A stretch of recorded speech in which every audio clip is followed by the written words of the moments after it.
Hi friends, যারা কাঠ দিয়ে উনুনে রান্না করো হাঁড়িতে প্রচুর কালি পড়ে যায়। তো কিভাবে রান্না করলে হাঁড়িতে কালি পড়বে না সেই টিপসটাই আজকে আমি তোমাদের সাথে শেয়ার করব। তো ভিডিওটা স্কিপ না করে দেখতে থাকো।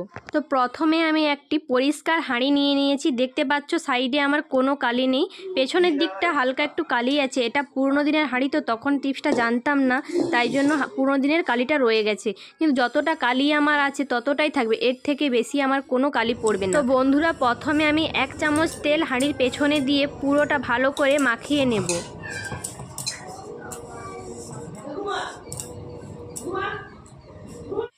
ভালো করে পুরো হাঁড়িটায় তেল মাখিয়ে নিয়ে আমি একটি পলি পেপার নিয়ে নিয়েছি। পলি পেপারের মধ্যে হাঁড়িটা আমি ঢুকিয়ে দেব। তো দেখো বন্ধুরা, পলি পেপারের মধ্যে হাঁড়িটা ভালো করে ঢুকিয়ে দিয়েছি আমি। এরপর আমি উনুন ধরিয়ে নিয়েছি ও আগে থেকে আমি হাঁড়িতে চাল জল রেডি করে রেখেছিলাম। তো এখন আমি বসিয়ে দেব উনুনে।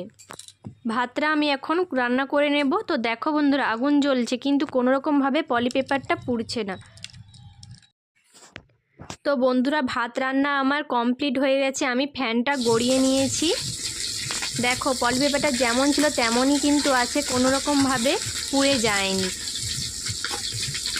এখন আমি তোমাদের হাঁড়ি থেকে পলি পেপারটা খুলে দেখাবো। আমার হাঁড়িতে একটুও কালি পড়েনি, যেমন আগের হাঁড়ি ছিল তেমনই কিন্তু আছে। তো দেখো তোমরা বন্ধুরা, এই টিপসটা কোনো ফেক নেই, এই টিপসটা তোমরা ইউজ করো, দৈনন্দিন জীবনে তোমাদের কিন্তু কাজে লাগবে। তো দেখো বন্ধুরা, হাঁড়িটা আমি ঘরের মধ্যে নিয়ে এসেছি। ভালো করে দেখে নাও, একটুও কালি আমার হাঁড়িতে লেগে নেই, আগে যেমন হাঁড়ি ছিল তেমনই আছে। সমস্ত কালি কিন্তু এই পলি পেপারের মধ্যেই রয়ে গেছে। তো আজকে যদি ভিডিওটা তোমাদের ভালো লেগে থাকে তো লাইক শেয়ার কমেন্ট করো। Bye bye.